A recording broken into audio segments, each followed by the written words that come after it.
चलिए बात कर लेते हैं देश में जारी मदरसा पॉलिटिक्स को लेकर।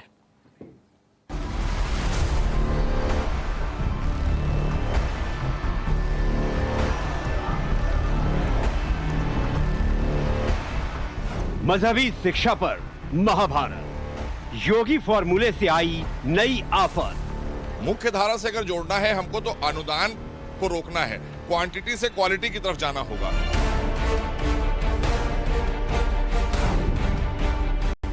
असम की मदरसा लड़ाई राजस्थान तक आई।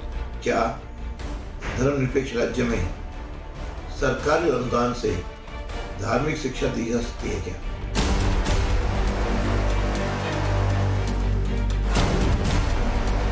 गहलोत को मदरसा पसंद, किस किस को नापसंद। यदि शिक्षा विभाग की मान्यता मदरसों के पास नहीं होगी, कक्षा 5 तक बच्चा अगर मदरसे में पढ़ेगा तो कक्षा 6 में कहाँ जाएगा?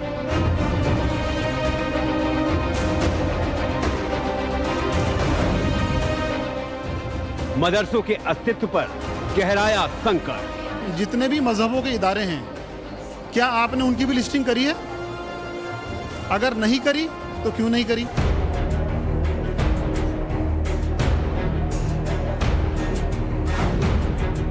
असम में मदरसा बन जाएंगे स्कूल।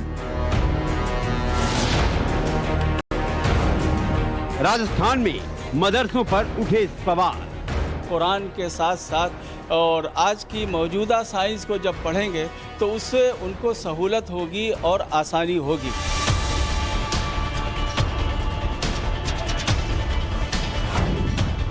ग से गणेश नहीं तो मदरसों में कुरान क्यों? आधुनिकरण के मदरसे हैं, उनको भी हम और अच्छा और एडवांस कर रहे हैं, अपनी शिक्षा को और बेहतर बना रहे हैं ताकि मदरसे से पढ़ा हुआ बच्चा वो भी समाज के प्रथम पंक्ति में आए और समाज की मुख्यधारा से जुड़े।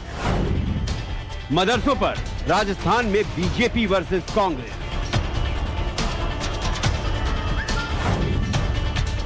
यूपी उत्तराखंड में भी मदरसों पर छिड़ी जंग।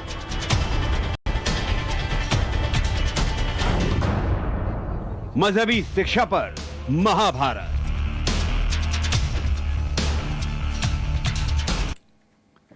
तो मदरसा विवाद को लेकर असदुद्दीन ओवैसी फिर से बौखला गए हैं। ज्ञानवापी मथुरा विवाद के बाद अब ओवैसी साहब ने क्या क्या कहा, फेसबुक पर क्या लिखा, और वो देखने के बाद आपको ये फील होगा कि बौखलाहट जैसे शब्द का इस्तेमाल हमने आखिर क्यों किया है। इस रिपोर्ट में देखिए। आसाम में 7 लाख लोग सैलाब से मुतासर हुए हैं, 18 लोगों की मौत हुई है, मगर ये मुख्यमंत्री को आसाम की जनता की तकलीफ की फिक्र नहीं है, उसको मदरसे की फिक्र है। तो इनको सिर्फ मुसलमानों से और इस्लाम से नफरत है, ये खुल के आ गया उनकी जबान पर। मदरसों पर असम के मुख्यमंत्री हिमंत बिस्वा शर्मा के बयान पर असदुद्दीन ओवैसी भड़क गए। ओवैसी ने इसे मुसलमानों के प्रति नफरत कहा। वैसे नफरत भरे बयान देने में बैरिस्टर ओवैसी हर किसी से आगे हैं। चुनाव हो या ना हो, असदुद्दीन ओवैसी भड़काऊ बयान देने से बाज नहीं आते। इन दिनों देश में काशी और मथुरा को लेकर मामला कोर्ट में है और इतिहास में जिक्र है कि इन दोनों ही जगहों पर मुगल आक्रांता औरंगजेब ने मंदिर गिराकर मस्जिद बनवाई।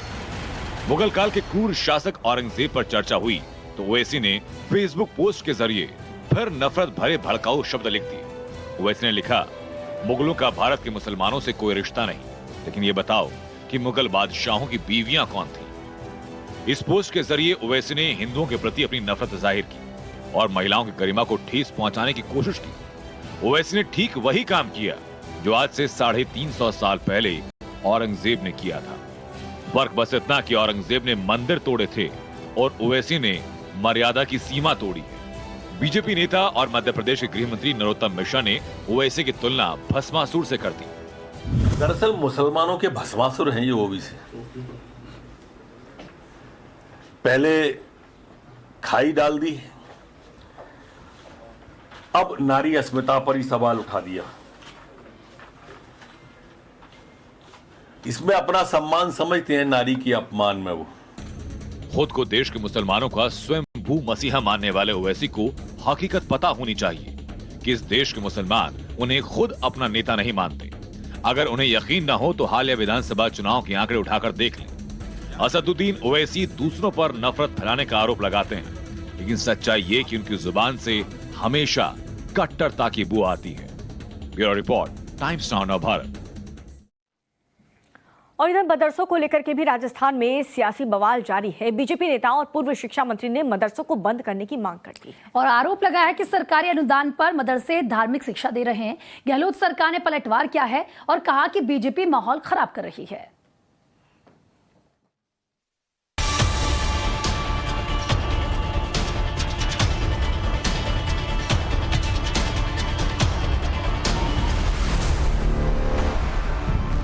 ये सवाल पूरा देश पूछ रहा है। पहले यूपी में योगी, फिर असम में हिमंता शर्मा बिस्वा और अब राजस्थान।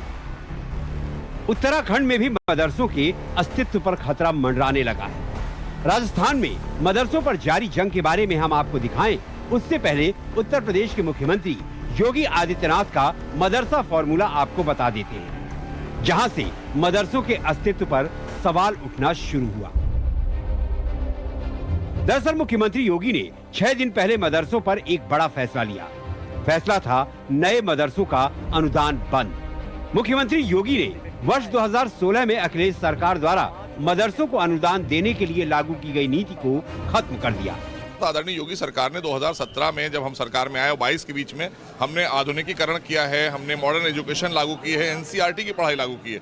तो ये एक अच्छा स्टेप है। माननीय प्रधानमंत्री का संकल्प, एक हाथ में कुरान एक हाथ में कंप्यूटर। मुख्य धारा से अगर जोड़ना है हमको तो अनुदान को रोकना है, क्वांटिटी से क्वालिटी की तरफ जाना होगा। तो ये हमारा प्रयास है कि हम अब मुस्लिम समाज के बच्चे मदरसों से निकलकर डॉक्टर, इंजीनियर, IAS, IPS बने। यहीं से मदरसों पर महाभारत शुरू हो गई, जो यूपी के बाद असम पहुंची। असम के मुख्यमंत्री हिमंता शर्मा बिस्वा ने तो कहा कि वो मदरसा शब्द ही नहीं सुनना चाहते। भाई साहब, ये मदरसा शब्द ही विलुप्त हो जाना चाहिए। जब तक ये मदरसा दिमाग में घूमते रहेगा तब तक बच्चा कभी डॉक्टर, इंजीनियर नहीं बन सकता है।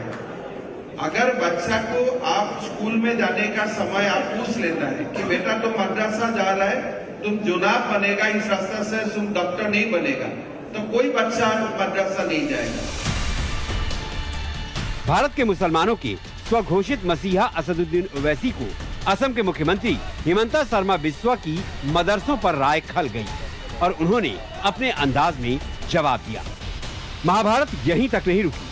यूपी, असम और अब राजस्थान के मदरसों पर सियासी महाभारत लड़ी जा रही है। राजस्थान में बीजेपी नेता और पूर्व शिक्षा मंत्री वासुदेव देवनानी ने एक ट्वीट किया, जिसके बाद बवाल मच गया। संविधान में सेकुलर शब्द जोड़कर स्कूल के सिलेबस से गा गणेश का निकालकर गा गमला कर दिया गया। ऐसे में मदरसों में कुरान और हदीस क्यों? देश में सबके लिए प्राइमरी एजुकेशन स्कूल है, फिर मदरसा में सरकारी सब्सिडी से धार्मिक शिक्षा क्यों? भाजपा नेता और राजस्थान के पूर्व शिक्षा मंत्री वासुदेव देवनानी ने मदरसे मामले को लेकर ट्वीट क्या किया कि राजनीति में भूचाल आ गया। राजस्थान की राजनीति गरमाने लगी। कांग्रेस ने आड़े हाथ लेते हुए इसे न सिर्फ वासुदेव देवनानी और बीजेपी से जोड़ा, बल्कि कहा कि ये आरएसएस के कार्यालय से आई हुई चिट्ठी है जिसे वासुदेव देवनानी ने पढ़ा है। डोटासरा ने गंभीर आरोप लगाए, तो वहीं मदरसे तालीम से जुड़े हुए संगठन के लोगों ने कहा कि यह एक चुनावी शगुफा है। बीजेपी नेता और राजस्थान के पूर्व शिक्षा मंत्री देवनानी का सीधा सा मतलब है वो ये कि जब सरकारी स्कूल हैं, तो फिर मदरसों की जरूरत कहाँ है और क्यों है? क्या धर्मनिरपेक्ष राज्य में सरकारी अनुदान से धार्मिक शिक्षा दी जा सकती है क्या? अभी हाल ही में असम सरकार ने इस प्रकार के अनुदान को बंद किया है और सारे बच्चों को समान रूप से सरकारी स्कूलों में आने के लिए कहा है। राजस्थान की कांग्रेस सरकार बीजेपी के मदरसों पर बयान के बाद तुरंत हरकत में आ गई। शिक्षा राज्य मंत्री जाहिदा खान ने ये तो माना कि मदरसों में दीनी तालीम दी जाती है, लेकिन आधुनिक शिक्षा प्रणाली भी साथ साथ चल रही है। कि उनकी सोच है, नहीं तो ऐसा नहीं है कि मदरसों में शिक्षा बिल्कुल सही है कि दीनी तालीम मिलती है, लेकिन आपको इंग्लिश, हिंदी, मैथ्स की भी उसमें शिक्षा दी जाती है। तो इस तरह के इल्जामात गलत हैं और जब वो खुद शिक्षा मंत्री थे उस टाइम वो खुद ये डिसीजन लेते। राजस्थान के अल्पसंख्यक मामलों के मंत्री सालेह मोहम्मद ने आरोप लगाया कि बीजेपी माहौल खराब कर रही है।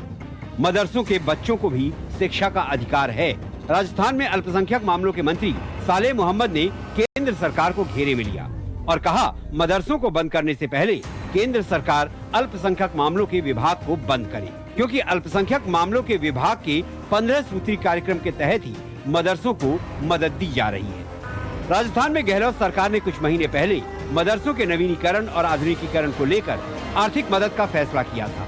तब भी गहलोत सरकार पर बीजेपी ने तुष्टीकरण का आरोप लगाया था और अब भी सवाल यही है कि सरकारी अनुदान पर चलने वाले मदरसों में आखिर धार्मिक शिक्षा क्यों? जब आसाम में मदरसों का अनुदान बंद हो सकता है तो राजस्थान में क्यों नहीं? आखिर राजस्थान में धार्मिक शिक्षा कोई लेना चाहे तो ले, लेकिन निजी स्तर पर ले सकता है, लेकिन सरकारी अनुदान से इस प्रकार से धार्मिक शिक्षा, जब कुरान है, हदीस है, इस प्रकार की शिक्षा देना मैं समझता हूँ उचित प्रतीत नहीं होता। तो हमारी मांग है कि आसाम की तरह राजस्थान में भी अनुदान बंद किया जाए। राजस्थान कांग्रेस का आरोप है कि मदरसों को अनुदान बंद करने वाली राय वासुदेव देवनानी की नहीं बल्कि आरएसएस की है। वो जब शिक्षा मंत्री थे ना, तब भी भारतीय भवन से पर्ची आती थी, इसका ये करना, वही करते थे, इसके अलावा कुछ नहीं करते थे। ये पार्ट जोड़ देना, ये घटा देना। अब भी उनको पर्ची आई होगी, उनके व्हाट्सएप देख लो आप निकाल करके। उनके बाद भारतीय भवन से कोई आरएसएस के किसी नेता ने किया होगा कि आपको ये बोलना है, क्योंकि हमारा जो धार्मिक उन्माद हम फैलाना चाहते थे वो इस सरकार ने कड़ाई के साथ में उसको नहीं फैलने दिया। ये 7-8 जगह जो दंगे कराने की कुचेष्टा थी उसमें कामयाब नहीं हुए, इसलिए इस तरीके की बात दोबारा छेड़ो। बीजेपी का मदरसों को अनुदान बंद करने के पीछे तर्क ये है कि मदरसों में धार्मिक शिक्षा दी जाती है और संविधान के मुताबिक सरकारी अनुदान पर चलने वाला कोई भी संस्थान धार्मिक शिक्षा नहीं दे सकता। बीजेपी मदरसों के आधुनिकीकरण की बात करती है। मदरसों के पक्षकारों का तर्क भी राजस्थान के लिए कुछ ऐसा ही है। पहले मदरसे जो चलते थे वो सिर्फ दीन का काम करते थे, मतलब सिर्फ कुरान शरीफ पढ़ाया जाता था, अरबी पढ़ाई जाती थी। बड़ी मुश्किलों से जो समाज के लोग थे उनको मनाया कि भाई ऐसा ठीक है, ये भी तालीम चलती रहे, ये भी एजुकेशन चलती रहे और शिक्षा ये भी चलती रहे। दोनों को बड़ी मुश्किल के बाद में लोग माने मदरसे वाले। और आज जितने भी मदरसे हैं उसके अंदर वो का वही सिलेबस जो सरकारी स्कूलों में पढ़ाया जाता है, जो निजी स्कूलों में पढ़ाया जाता है, वो का वही सिलेबस सारा का सारा इसमें पढ़ाया जाता है। मदरसों पर छिड़ा ये युद्ध राजस्थान के साथ साथ उत्तराखंड और उत्तर प्रदेश में भी लड़ा जा रहा है।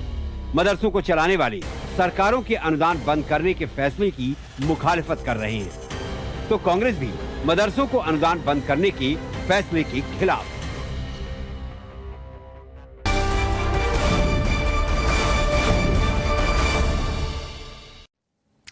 और इसी के साथ वक्त एक छोटे से ब्रेक का है। फौरन लौट रहे हैं हम, आप बने रहिए हमारे साथ।